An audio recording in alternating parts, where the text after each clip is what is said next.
If you guys are like the thousands upon thousands of players in Madden 26 that run inside zone and stretch whenever you need yards, you likely have noticed that EA significantly bumped the way linebackers play against zone-based run schemes. This has left a lot of players online carrying the narrative that the run game is terrible and there's no real way to consistently run the football, to which I say, I couldn't disagree more. So in today's video, I'm gonna show you guys the absolute best run scheme in all of Madden 26 and how you guys can run this and know exactly who's gonna block who. So make sure you guys are subscribed to the channel, hit that notification bell, throw out your pen and pad, because we're about to tote the pill. Now, the run that we're gonna be breaking down today is known as a duo. This is called a power without a puller in football circles. You'll sometimes see this referred to as a gap-based inside zone. There's a lot of jargon around this run style, but what I'm gonna tell you is that it is probably the best run in the game because it blocks fronts of all types due to what I think is called the gap down buddy system. But from what I can tell in my testing, this is the simple rule set that will allow you to run the ball consistently with double teams that will work their way up to inside linebackers with pretty good consistency. Now, one of the deficiencies of inside zone is that gaps are easily shot by players who know what they're doing. They'll stay back off the football and then attack through a strong side gap or a weak side gap, depending on what type of zone run you're calling. Because this is gap system with actual hard-coded man-to-man targets and then secondary targets for off-ball backers, shooting the front side or the weak side can actually get you blocked no matter what, unlike zone-based combo blocks. So this is going to be the type of run that you're going to be able to finish games, finish drives with. It's going to lead to easier conversions on 3rd and 4th and short to keep drives moving. It's just in general a chain mover that has high explosive possibilities for being able to get to that second level untouched. So let's go ahead and break down how this works. I'm going to give you a general introduction to this blocking scheme. Keep in mind, I am not an offensive line coach. I'm not a football coach at all. I'm just a football nerd who studies a lot of stuff. So if you guys teach things a different way, feel free to share in the comment section if you guys are an offensive line coach. If I slip up on something, don't be afraid to correct me here. I'm just giving you my interpretation of things, and I think it's a pretty good evaluation, and it's going to get you running the ball successfully in Madden no matter what. So let's talk about the duo. Now, what I'm going to do here is I'm going to call a traditional 4-down lineman defense. We'll play a little bit of quarters or palms, safeties in the run fit, and I'm going to explain what a gap down buddy system is. Essentially, with this call, we are running duo right or duo left. This example would very clearly be duo right. So while this run does run to the right, there is a rule that every single offensive lineman has to check down one gap. So meaning the left, you have to check your left gap. If a player occupies that gap, you must block to that gap and do a double team with your buddy. So in other words, rule number one, if a player is head up on you, that is your assignment. If you don't have a player head up, you must check your down gap, meaning away from the run. So a really good example with this is to look straight at the center. Does he have a player head up on him? The answer to that is very obviously no. So we're checking down a gap. Does he have a player to his left gap? Yes. That means he's going to block it with a buddy, hence the phrase down gap buddy. He's looking to see if there's someone covering him. If not, he's looking down a gap. If there is someone there, he's going to block it with a buddy. From there, they work their way up to the second level based off of what the linebacker does. So in the case of number 79, he is blocking down or left one gap with number 62 in blue, and they are going to combo up to number 31 in white, who is the off ball, from this point of view, weak side linebacker. Now let's talk about 78. He has nobody head up on him. He does technically have somebody to his weak gap in the form of the defensive end on the left side of the screen. He is going to be, in this case, in a solo one-on-one block just to turn him out on this. This run is designed to go to the right, so he's going to turn him away from the point of attack on this. So the left side, we understand how this is working. 78 one-on-one with Bosa, 62 and 79, double team on the left of screen defensive tackle, combo up to the left of screen linebacker off ball. If that linebacker shoots into the left gap, 62 takes him.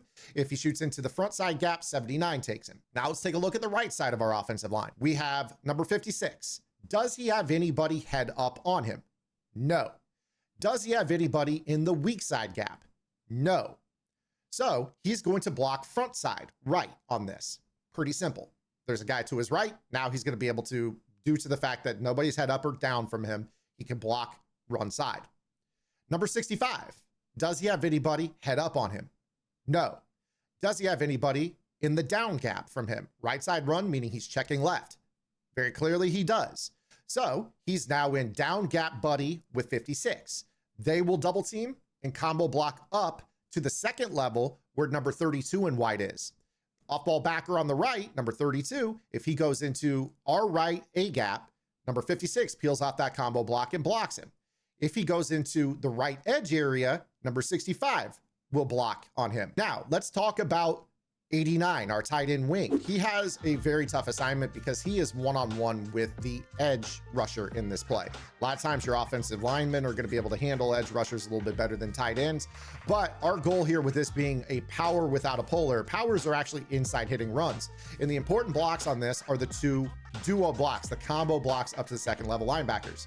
In other words, we are reading the 2D tackles and their backers. Now, from the running back point of view, here's how we read this specifically, because as the God tier all 22 Madden player, I can see everything.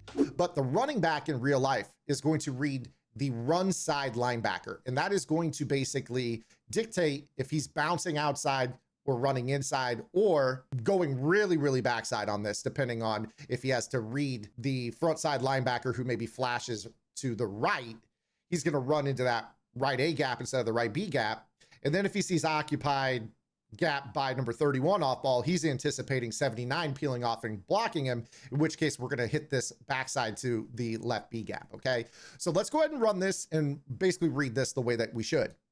We snap the ball. You see that peel off combo block. We're able to get to that second level pretty easy. The player who made first contact on this play was actually our nickel corner, which, you know, in a lot of cases, you need a physical nickel corner that can shed blocks. But in terms of the way that this was blocked, look at how this is handled. First contact, even right there, pretty bad run stick.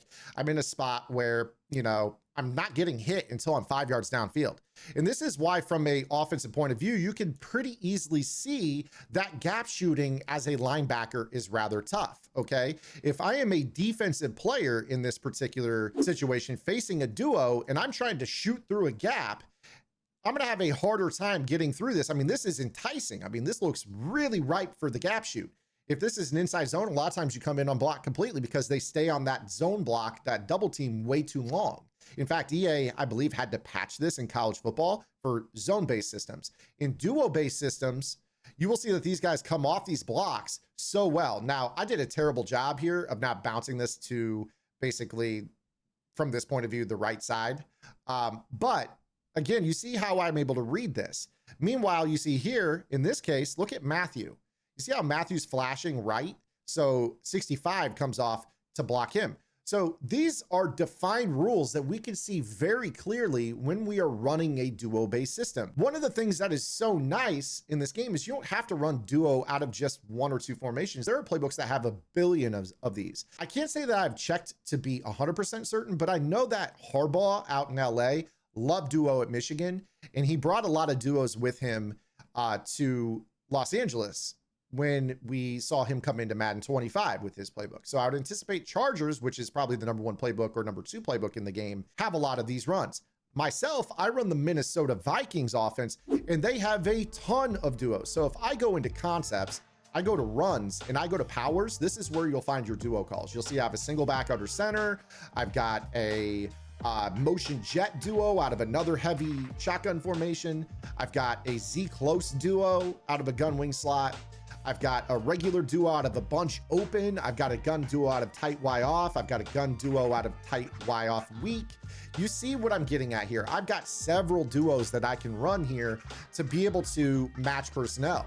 So the more you run this, the heavier they're going to get. So let's just put ourselves in a mindset where, okay, we run the ball effectively on nickel. We can get to that second level, 5-6 yards downfield before someone actually touches our running back. But what do we do when somebody's packing the box? So let's go into the wing slot offset, and I'm going to choose this play X, which is Z close duo. This is a hidden formation within the wing slot offset. It basically acts like a jumbo. This was actually one of my favorite runs in the game last year in the Seattle Seahawks playbook. I ran this all the time. This hidden formation also has a pass play and a toss, which is pretty cool. I use both. So both of these runs are really, really good in short yardage situations, goal line work, milking the clock 4-minute drill. And I'm going to go ahead and call like a 4-4 split here. This is a heavy, heavy run defense, 8 in the box, trying to match our blocking girth here. And you see here, really packed, but this is easy to understand what we are doing. Okay. This is not a hard concept. So let's take a look. Let's read this inside to out. Center. Anybody head up? No. Do we have anybody weak side gap? kind of, not really, but kind of. He is going to, in this particular case, turn left. And here's why. 56 has a player head up. 65 player has somebody basically backside gap. So what we are dealing with here is 79-62 on the lefty tackle up to the left inside backer. Then you have 56 and 65 on the right, combo blocking on the right D tackle up to the right inside linebacker. So this is how we read it. And then from there, 78 is going to basically be solo on Bosa on the left. You're going to end up in a lot of cases here with 87, probably with a tough block inside on Parsons. We might even see help from 65 in this particular case, but let's run the ball here so you see what I'm getting at. And this is exactly what we see. So in this particular case, 79 combo blocks 95 up to 52. 52 exaggerates and declares to the interior gap. And unfortunately, we just lost the matchup of Puka Nacua trying to block an edge linebacker. But you see that the holes were defined, the read was defined. We just lost a matchup that was really not in our favor, okay? So let's go ahead and improve our personnel here if this is something that we truly want to be able to run the football with. There's a lot of different ways that we could do this. So I'm gonna go into my tight end 2 here, and because it's not a super impactful spot, I'm just gonna put my fullback there. And then with this hidden slot receiver, we might go ahead and put that tight end Bowers, who can block. Now, honestly, I think Nacua actually has higher block stats in the run game, believe it or not, than Bowers, but Bowers is a little bit heavier. So we'll see if that plays out. Now, again, this is an exaggerated defense where they're playing a 4-4 split. But let's take a look and see how this goes. And there you go. You see right there, first contact. Really, I ran into Chris Jones, 5 yards, 4 yards downfield. Look at this combo block. It does a good job bullying. I mean, now I'm, 5, 6, 7, 8 yards downfield before first contact. So that's a cool little mix in, right? Now, of course, a lot of players are not going to call 4-4 split unless it's dire straits.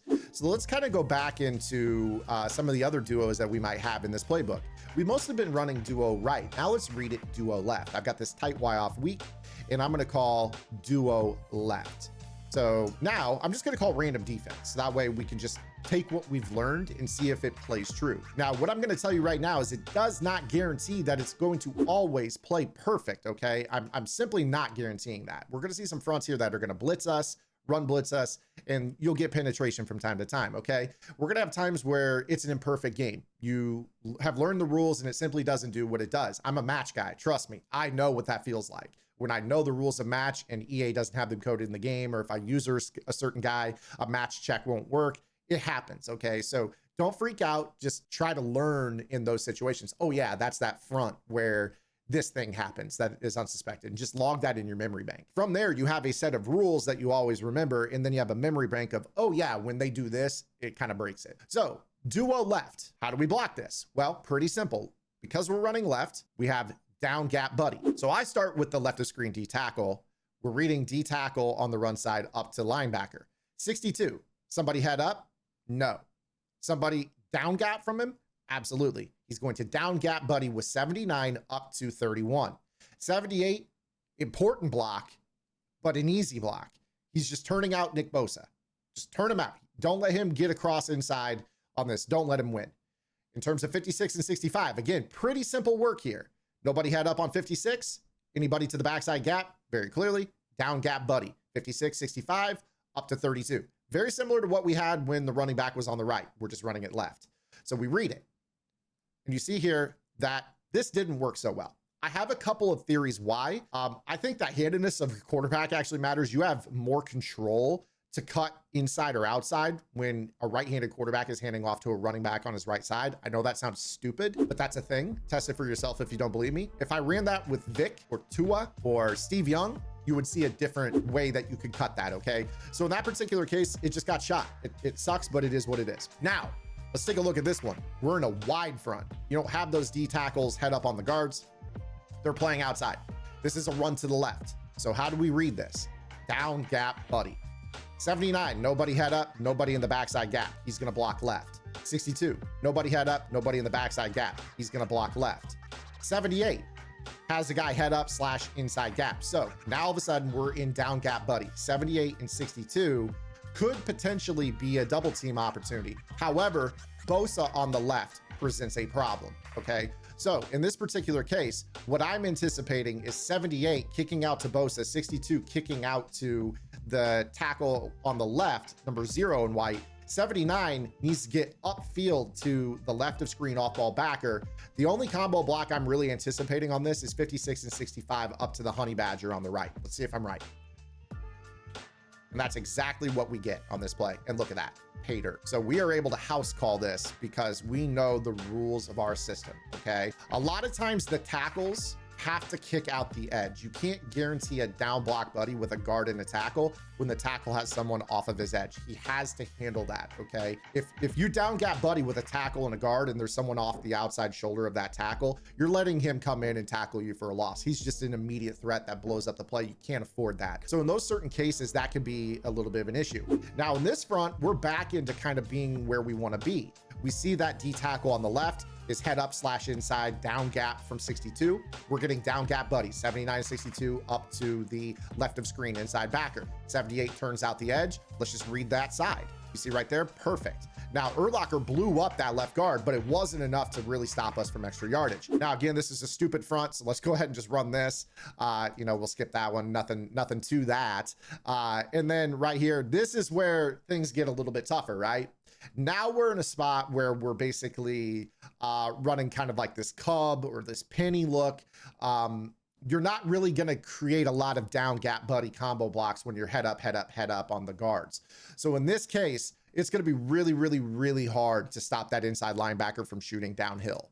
So you're going to see here, like he basically is able to fly in. Like we knew that was a dead call right away. In that particular context, you kill that call. Just kill it. Okay, you don't want to handle both your guards and the center covered by linemen. You're in trouble. Okay, so get out of that. That's where you get to maybe your pulling guard runs. That's where you actually go gap and pull a guard, get out in front and see if you can get bodies to the outside and control that gap with adding an extra player from the backside. Here, real simple work here. Head up on the center. This is just going to be straight up man to man. 79 on the nose, 62 up to the weak side backer. Easy work. Easy work. Look at how when I run this and I know the way that these guys are coded, I'm 6 yards downfield, 5 or 6 yards downfield before first contact. Now, this one is a real challenge. Look at this. We have the linebackers that are kind of undershifted. So we've got the defensive line overshifted. We got the linebackers undershifted. So this down gap buddy is really, really tough if number 4 on the left is going to blitz. So in this particular case, that constraint for me as an offensive player thinks, all right, well, I need to have quick game to the left. Okay, maybe, we don't have a duo RPO, but in real life, if I were OC here, I would probably work some RPO quick game off of this, reading number 4. And if number 4 kind of goes out to the flat, then all of a sudden we can play our duo. But that's not the case here. Okay, so let's try to play this the best we can. Here's the way I would read this. 78 kicks out Joey Bosa. Number 4 is a very tough blocking assignment for our slot receiver. Your down gap buddy with 62 and 79 up to Urlacher on the left. Down gap buddy with 56 and 65 up to 56 on the right. And the tight end is turning out Micah Parsons. I hate this. So let's make a change. I'm going to kick Bowers across the front. Now we have numbers to this side to deal with the undershifted linebackers, albeit it does appear this is a cover 0 blitz and we're in trouble. But let's just go ahead and see. The reason I think it's cover 0 is Polamalu followed that motion. But if he didn't, I would feel a lot more confident in this. But let's go ahead and see now. I'm anticipating 78 kicks out Bosa. Bowers kicks out the edge. Down gap buddy up to Urlacher on the left. Down gap buddy. Actually, probably not down gap buddy on the left. This is going to be really, really tough to handle that weak inside linebacker, especially if he's blitzing, because we just don't have the numbers on the right. This is a great front right here, to be honest with you. So we snap this ball, and yeah, I mean, you see right there, bad pursuit by 56, but Urlacher getting downhill right away killed that play. Okay, real tough. Now, again, you just see how this is looking. I mean, this is an absolute clinic. This is a clinic. Again, I'm not a no-line coach. I'm just a guy who reads stuff and I just try to study and, this helps inform me. So again, real simple here, 62, 79 up to 4, 56, 65 up to 54, solo turnout on 78 on the edge. And then we're just hoping that they're not really overplaying. We might even really see a weird thing on the right here. I'm not a big fan of what's on the right, but let's just see. Yeah, that looked bad too. So Again, there are going to be situations where it's like edge case where you're like, honestly, if there's an O-line coach out there that can provide some insight on how that last front was blocked, that'd be great, because again, I'm not perfect on this. Again, we've seen this look. This is a real easy read. Urlacher shoots inside, we bounce it outside. I think we can end it here, guys. This video is almost a half hour long. Get some duo in your life. And if you don't have duo in your playbook, switch your playbook, because it's going to make finishing games and finishing drives that much easier. I appreciate all of you. If you guys enjoyed the video, make sure you guys are subscribed. We'll see you guys tomorrow. Until then, this is Zan. Get in the lab and good luck.